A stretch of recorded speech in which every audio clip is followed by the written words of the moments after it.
हमारा इरिगेशन, सिंचाई। सिंचाई क्या होती है? जब हम आर्टिफिशियल तरीके से फसल में पानी देते हैं ताकि उसकी पानी की रिक्वायरमेंट पूरी हो जाए, उसको हम क्या बोलते हैं? इरिगेशन।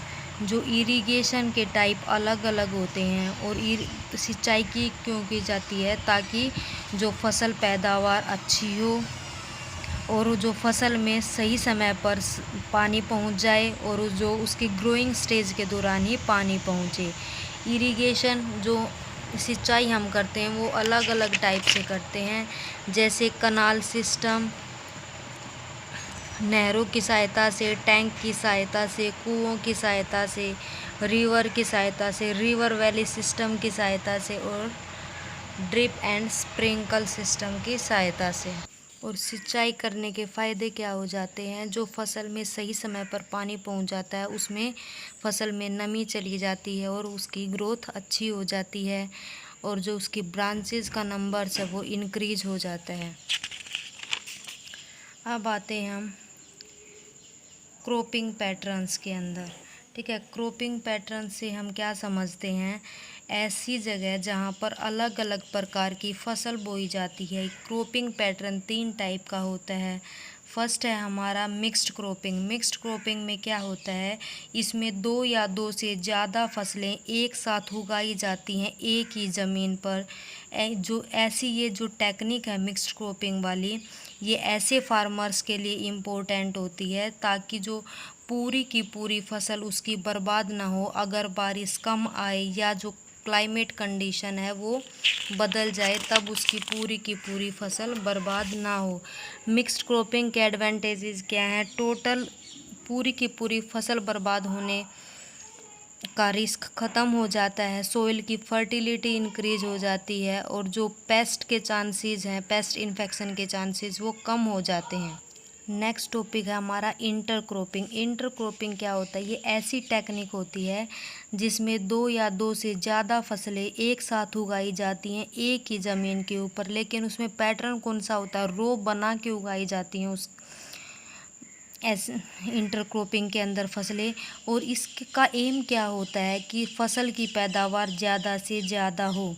जो ऐसी फसलें होती हैं या जो ऐसी इंटरक्रॉपिंग पैटर्न होता है, ये छोटे किसानों के लिए उपयोगी होता है जो कि पूरी की पूरी तरह बारिश के ऊपर डिपेंड करते हैं। इंटरक्रॉपिंग के फ़ायदे क्या होते हैं?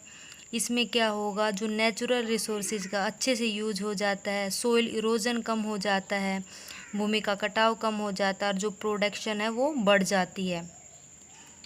अब आता है क्रॉप रोटेशन।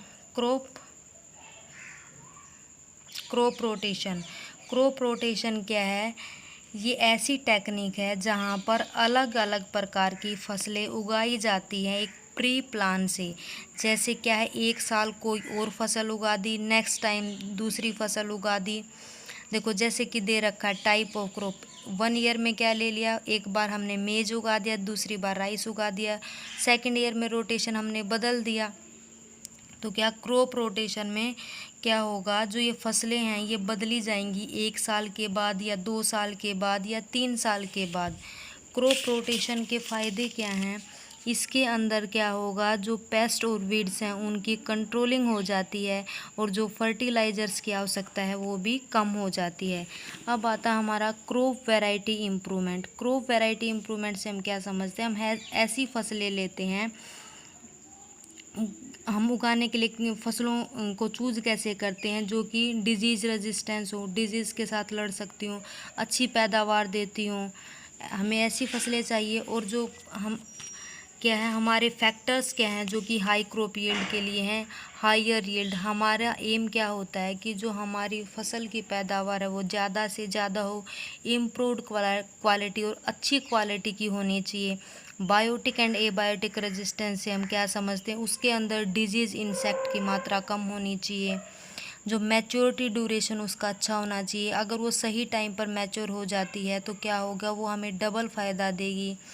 वाइडर अडेप्टेबिलिटी से हम क्या समझते हैं? अगर जो हमारी फसलें हैं अलग अलग प्रकार की, अगर वो वाइडर हैं, फैल जाती हैं, तो क्या होंगी? तब भी वो क्या क्रॉप प्रोडक्शन हमारा ज़्यादा हो जाएगा।